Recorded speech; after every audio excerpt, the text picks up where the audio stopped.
Okay, we are here with Bailey Tardy at Seville Country Club for the LPGA Ford Championship. Hi, Bailey. Hi. Thank you so much for being here. I have to say, okay, that's not often that I'm totally glued to the television, but last summer, watching the U.S. Open at Pebble Beach with you just freaking climbing up the leaderboard and just taking command. I mean, I was glued, Bailey. Oh, thank you. Yeah, I mean, the U.S. Open was definitely a turning point, not only in my career, but just such a confidence builder for my rookie season. Yeah. And it was a blast. I mean, I have such positive memories of Pebble before it and after the U.S. Open. And I'm just happy that I was able to play well in such a big stage. Yeah. So let's start from the beginning. Tell us a little bit about yourself and how your golf journey has progressed. And then we'll get into Pebble and this week being in Arizona. So I turned pro in 2019. I went to the University of Georgia to play college golf, left early to turn pro. Played on Epson in 2019 and didn't have like an amazing year. I was still finishing up school and trying to figure out what pro golf was. It was very difficult. And then COVID hit. So we started, I guess maybe in August to start up the season. And instead of 10 cards, they gave out 5 cards. And I got sixth by like $300. So very close, practically like half a shot, whatever you want to call it, gut wrenching. And then we started 2021 with the same status that you started or ended 2019 with. Mm-hmm. And, you know, it was tough getting into tournaments. I really didn't have great status, even though I played so well the year before. And I fought my way up the money list, but ended up getting 12th that year after giving 10 cards again. So I barely missed it. Didn't play well at Q school, kind of contemplating what I'm doing. Decided to play Epson again one more year. And 2022, I got 11th on the money list again. So it was like 3 years in a row. I was so close. And, you know, when you're out there not making a lot of money, getting older, it's kind of like, is my time ever going to come? What am I doing really with my life? And I decided to go to Q school and just give 4th year in a row. Yes. Yeah. Just try to give it my all. If I didn't get my LPGA card, I was pretty much done. I wasn't going to go to Epson again. I just kind of didn't believe in myself technically that I could even play an entire Epson season and get top 10, even though I'd like shown all this resilience of being able to play and still be at the top. And, but yeah, I got second at Q school and got my LPGA card, and kind of the rest is history. Yeah. I came out here and had a pretty much intimidating rookie year. I think I didn't really feel like I fit in out here. I didn't really have any friends, didn't know the golf courses, didn't know the cities I was playing in. So it's like being thrown into this ocean and not knowing any direction to go in, but just you kind of find your footing after a couple weeks. And, I'm just happy to be out here and really enjoying it. Yeah.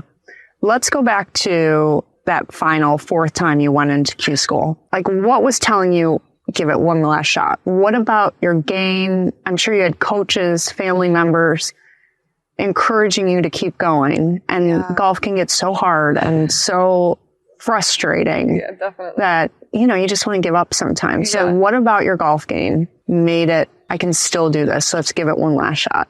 I don't even know if it was anything about my golf game specifically. It was more of, I had an internship in college with a financial firm, and I was so miserable doing that. And then I had all these jobs in the off season, and I just remember, I can't wait till season starts so I don't have to work. I can like go play golf and be in my happy place.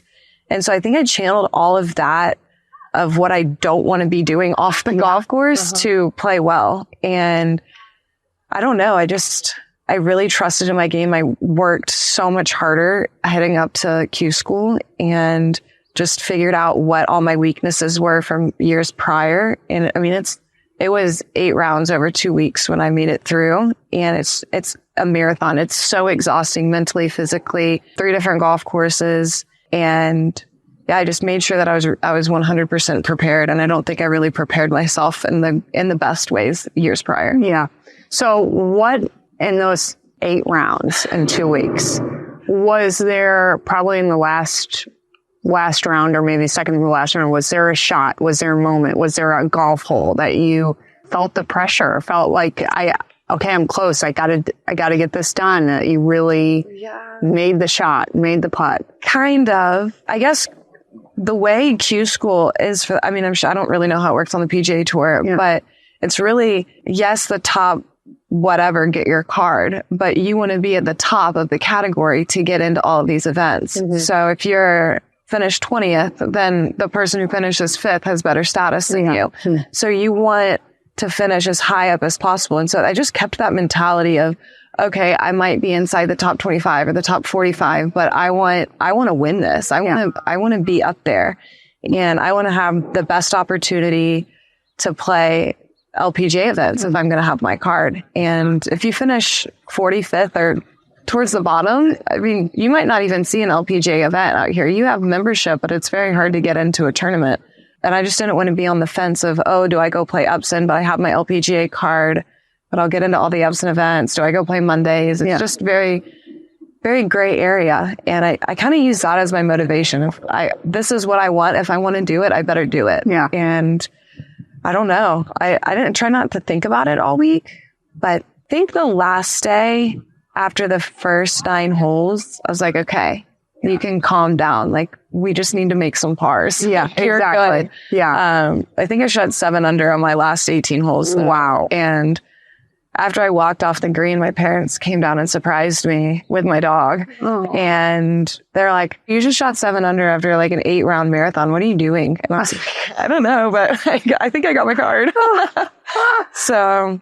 And what were those things that you said? You said you went all in that year. What were some of the things that were different about your preparation? I'm not much of a range rat by any means. When I go practice, I really like to go play on the golf course and hit different shots, putt different putts, and kind of preparing for those next 2 weeks. I mean, I was at the golf course so much longer than I normally am. And what does that mean, though? Like, what does that mean? How long are we talking? So I would wake up and probably tee off, go play 18 holes, maybe 9 or 10 a.m., and then get off the course, go eat lunch. And then I was really struggling with my putting and my short game, and kind of Q school's in December, so it's all dormant grass. And I needed to go find dormant grass to chip out of, hit out of, all of the above. And so I just spent probably from like lunchtime to maybe like 5 o'clock, 4 o'clock, practicing short game, putting, different shots out of just the rough, the dead rough. And then once I would finish the golf course, I'd go to the gym and then go eat dinner and go home. Wow. And you mentioned before that you were working in the off season.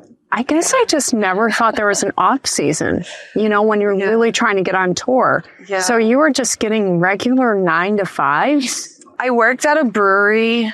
I can't even remember what year, but I worked at a brewery, and then from probably until like September until December. And then I went down to Destin, Florida to try to find warmer weather. And then I got a job at a golf course where, I worked 5 a.m. until 1 p.m. And you were able to practice there. Yeah. But I never worked at a golf course before. And I was there already for however long. And it's like, do I want to stay here and practice now? Like, I just saw all these people for the last 6 hours, 7 hours. Yeah. But I mean, I had to. I was broke. I didn't have any money. I had to figure out something to have money in my pocket. I had to pay rent. I had to pay for food. I mean, it's what you're doing when you're living on the Upson. I mean, most people do, I think, get jobs in the off season, whether you're a teaching pro, giving golf lessons, or you're maybe babysitting, you're nannying or something. I mean, you kind of have to. You spend a lot of money on the road. I don't think a lot of people understand that. Yeah.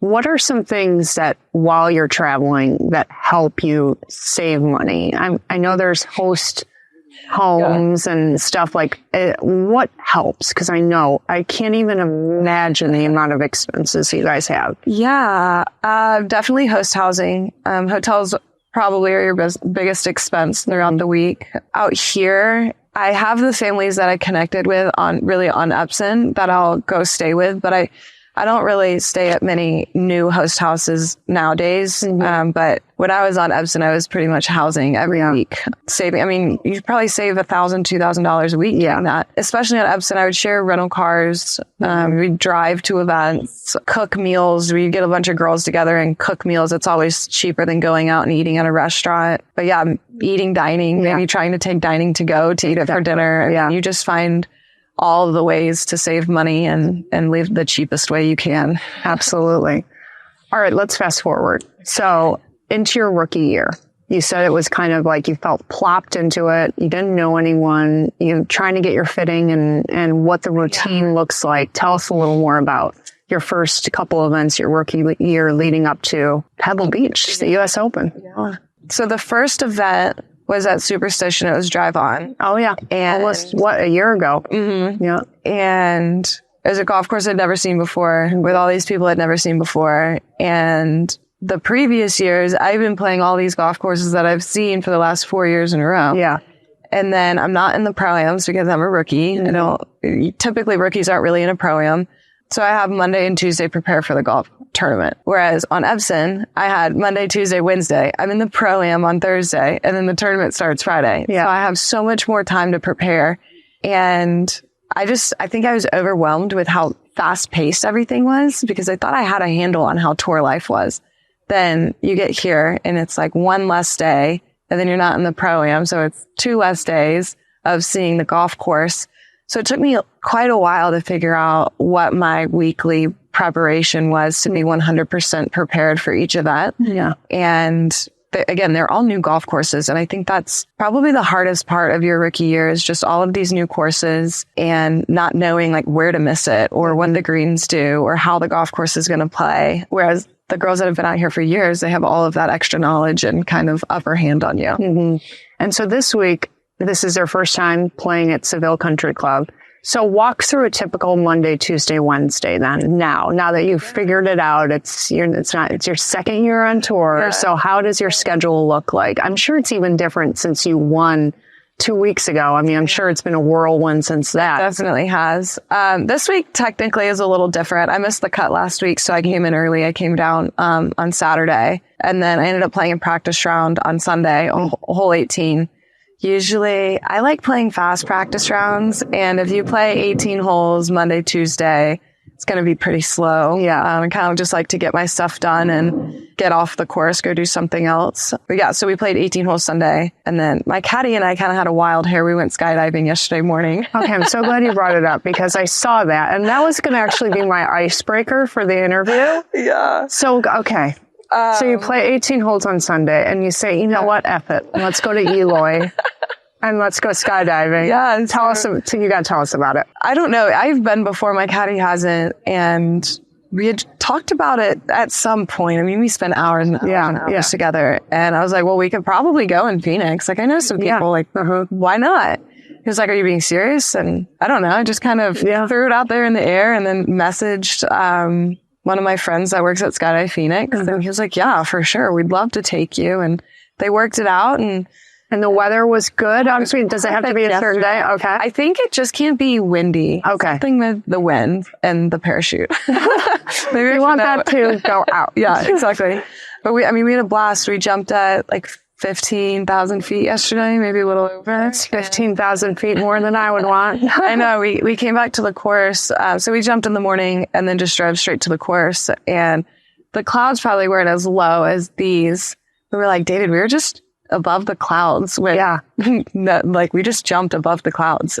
So it wasn't your first time, but it was your caddy's. So was he nervous? What did he think? What was his feedback after? He said he wasn't nervous. I feel like he probably was a little bit, but I was definitely nervous. I think I was more nervous the second time because I knew what was about to happen. But I think the jump the second time was 10 times better because I'm pretty sure I blacked out the first time I went. I mean, I screamed the entire way down. I was terrified. But then this time I was actually able to enjoy like what was going on in my surroundings. But I don't know. I mean, David said he was fine. And then when we got on the ground, he was like, my heart's beating so fast and I'm shaking. I was like, same. It's like all this adrenaline you don't know what to do with. How long is the drop, like minute wise? Like, is it 3 minutes? No, is it? I don't know. I mean, it feels like forever. Yeah. But it's probably 2 minutes, I would say. I mean, you could probably like make it go longer in the parachute, just like go around. But we pretty much like free falled and then the parachute came open and then we just went right down. Oh my God. I can't believe you guys just did that on a whim. That's fantastic. Yeah, I think everybody's very scared of the parachute opening, but they always tell us that the part that everybody gets injured on is the landing because you have 2 people and I don't need to be the one to touch the ground first because then we just go forward. Yeah. Yeah. So that was kind of like the only thing I was worried about was getting back on the ground. Yeah. And not getting injured. Yeah. I got to play golf. Exactly. Okay. So let's rewind to Pebble Beach, your week at Pebble Beach. Yeah. So you automatically qualified for the U.S. Open, like you were? No, I had to go through a qualifier. You had to go through a qualifier. Yeah. So what was that process like? Where'd you qualify and were you? I qualified in Minnesota. I procrastinated and didn't want to do a qualifier, and it's kind of like the last day to sign up for an event or a site. Uh-huh. And it was either like Minneapolis or St. Louis, and Minneapolis had cheaper flights, so I went there. I went up there. My caddy, not my caddy now, but a different caddy, didn't show up until Sunday night. So I played a practice round by myself, and then we played 18 holes. I bogeyed the last hole, and looked at the scoreboard. I'm like, okay, sweet. I'm out of it. So you bogeyed the 36th hole. Yeah. And then you got off the golf course and you looked at the scoreboard and, and I was out. I think took 2 girls, and I think I was 4th at the time. And I mean, plenty of girls were still on the golf course, but I was like, okay, I packed my bag up in my travel bag. I didn't rent a car. I had all my luggage, and I changed into like my airport clothes, and I was like, I guess I'll just hang around a little bit. And one girl didn't play well. And then the last group was on the green, and the girl hit it on the green. And I was like, okay, like the easy 2-putt, whatever. Yeah. She ended up 3-putting. And I was like, oh my gosh, like we're in a playoff. Like I spent like the last 2.5 hours, like thinking like, oh, I blew my opportunity to go to Pebble, and now I have this opportunity again. Yeah. So I ran back to the clubhouse, changed clothes, grabbed my clubs out of my travel bag, went to the range, hit golf balls for like 5 minutes, and then we went to the first tee to go play in a playoff. We played 4 holes, and I birdied the 4th playoff hole. Oh my God. Incredible. So you're on your way to Pebble Beach. Tell me about the week. It was amazing. I've played in the TaylorMade Pebble Beach Pro-Am years past, and so I was very familiar with just Pebble in general, the whole resort, the golf course. I was staying at Spanish Bay. My parents were coming out. My brothers were there. It was just awesome. I had so much support. I knew people at Pebble that worked there, so it was fun to see familiar faces, people cheering me on. And, it felt like I was at home. I mean, it really did. And then, I thought scores were going to be lower. I didn't really think like shooting a couple under would have been leading or top of the leaderboard or anything, and just kept on playing my game. I think the second day I was first to tee off, and it gets pretty windy out there. Mm-hmm. So I just really, really took advantage of the front 9 and played really well before the wind. And once the wind picked up, I was like, just hold on. Yeah. It's blowing. I really stuck to my game. I was so nervous on the weekend, and I'm really proud of the way I handled myself the entire week. And I don't think I showed how nervous I really actually was. Yeah. But I mean, I couldn't form sentences. I couldn't even do simple math trying to figure out the yardages. So my caddy definitely helped me just stay calm, stay in the moment, and help me recover, because I definitely hit a lot of bad shots over the weekend and just helped me stay in it. And I'm just really happy with how I played and proud of the way I handled myself. Now, how does your body react to the nervousness? Is your hands actually shaking? Are you, you say you can't form sentences, but how is that affecting your swing? Or are you just... There, I was experiencing all different kinds of everything. It was my hands were shaking. It was like a clouded mind. Couldn't figure out where I was actually hitting. I was just couldn't even focus on anything. It was just such a big moment in the moment and for my career. Yeah. And then, I don't know. I mean, you're breathing fast, your mouth's dry. It's just keep fluids in, keep eating, just do whatever you can to keep your breathing down and stay relaxed. I think that was my biggest thing was I kept on hyping myself up for this moment that it was just a golf shot. At the end of the day, it's a fairway. Times. And I've played the golf course so many times. And so it's it's just a fairway. Just hit the ball and then hit it on the green. And at the end of the day, I was just making it in my head, just this giant thing and fear of failure when there was really nothing to, I had already succeeded so much that week. There was nothing to fail at in my head. I mean, I had nothing to lose. And I think going into the last day, that's kind of what I was telling myself. It's like, it doesn't matter how I play today. Like I've done above and beyond of everything that I've wanted to do, like coming into this week. And I was like, go out, have fun, enjoy what you're doing, and enjoy the final round of the US Open. I'd never played in a final round at the Open before. And that's what I did. I mean, we had so much fun up there. And I mean, I didn't win, but it was fun. Yeah, I mean, absolutely. It was so much fun. So you had your first LPGA when, was it 2 or 3 weeks ago? 2 weeks ago. Yeah. What did you take from Pebble that helped you finalize your first win in the LPGA Tour? I mean, I take the nerves from Pebble and the nerves at Blue Bay. I can't even. I was so much more nervous at Pebble than I was at any point at Blue Bay. I will say I played with Lydia Ko on Saturday. Never played with her, never met her before. And it was extremely intimidating for me. I don't know why, but I mean, she's so nice and very welcoming. Yeah. I mean, she was very open and wanted to get to know me, wanted to like ask about everything about me. So it was just very nice, but I was pretty scared to play with her. That was probably the most nervous I was at any point. Was the intimidation with playing with Lydia because she's so good, or just the spectacle around Lydia? It was definitely just who she is. Yeah. You know, she's won like 20 times. Yeah, she's an icon. Yeah. And she's so good. We played the first 5 holes and she had holed out for eagle and drained a couple long like par birdie putts. And I was like, she's so good. But I mean, I was just telling myself to stay patient. Like we were competing in the same group on a Saturday. So clearly I was playing just as good as her.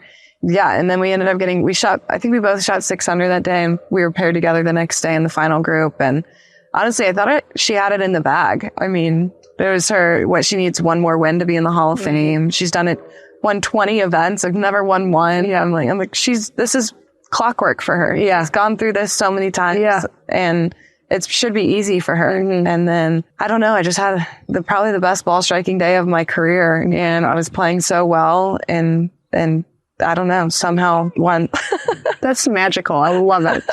It was so much fun. I mean, it was definitely the most fun I've ever had on the golf course. I bet. Yeah. So 1 year ago, you're playing in your first LPGA tournament at Superstition Mountain, the Drive-On Championship. And now, a year later, you've won once. You're in contention at the freaking US Open at Pebble Beach. What would you tell the person a year ago that's walking up to the range, starting their first LPGA journey? What would you tell her? Like, what would I tell myself? Yes. Yeah. What would you tell yourself? I don't know. Just not to get caught up in the moment. I mean, I felt like I was so intimidated and like scared to go practice because, you know, you have Nelly, Lydia, like all these people that you see on TV. And then all of a sudden you're in this position to be hitting golf balls right next to them. And then people out there like posses out here. You've got your swing coach, your fitness instructor, your caddy, your parents. Like, it's just me and my caddy. Yeah. And sometimes, you know, when this crowd is like walking, it can be intimidating. I don't know why, but it is to me. And so just like not get caught up in that kind of stuff. Yeah. And just know that what you put in your practice is good enough. You don't need to be at the golf course from sunup to sundown. There's no need to do that, and get your stuff done. Go do something that makes you happy. Yeah. I think I didn't do enough of that early on in the season last year. I just focused on golf. And I didn't do anything that made me happy. Yeah. And so now skydiving. Yeah. That makes me happy. I had spontaneous skydiving. So it's just doing things off the golf course that make you enjoy what you're doing. Cause it can be hard out here. It can be lonely and sad, especially when you're not playing great. And as long as you're doing things that make you happy and smile and enjoying the day, then being on the road isn't that bad. Yeah. So you said you missed a cut last week. Yes. So tell me 3 good things about last week and 1 thing you're working on going into this week. My attitude was really good last week. My ball striking was great as well. What's another good thing? The golf course was in great shape. Okay. But my putting was tragic last week. It was Poana greens. I haven't played on Poana in a while. Yeah. My speed, my reads, everything was just, nothing was clicking. So that's definitely what we've been working on this week. Yeah, which is, it's different here. Yes, from you to here, thank God. And you've already played the course in its entirety. Yes. So what do you think about the course? What's your game plan going into this week? Because it's different. It's definitely a different look this week. Very, very different. Yeah, very flat. Last week was very hilly, but pretty wide open for the most part. Yes. I'm a long hitter, so I definitely have that advantage off the tee. But it's in incredible shape. I mean, I don't know if I've seen a fairway that looks like this. Yeah. I mean, it's so nice here. The weather hopefully is going to be great this week. And I think having the length and the distance will really kind of separate me, and hopefully I can use that to my advantage. Becomes a little like driver wedge putter game this week, which sounds like a lot of fun, actually. As long as the wind stays down, that's probably what it'll be. Probably be a lot of low scores this week, for sure. Fantastic. Well, best of luck to you this week. It has been an absolute pleasure talking to you, and just what I expected when I was watching you at Pebble Beach last, what was it, July or June? Yeah. I mean, I think it was July. You have quite a career ahead of you. Thank you. And how exciting. Yeah. Especially God, I never gave up. No, exactly. Yeah. I mean, coming probably pretty close to giving up to now. Yeah. I mean, I actually was going to get offered a job, and the lady had said, "Are you sure you want to like give up this job to go work in golf, and you'll be helping all of these girls that are achieving the dream that you failed at?" Ooh. And I was like, when you put it that way, maybe I'll give it one more try. And look at you now. So yeah, I'm just very happy I stuck to it, and it's been a long road, and I have a long road ahead of me. Yeah, you do. You do. Yeah. Well, congratulations, and I will be watching your journey all week. Thanks for being here. Thank you.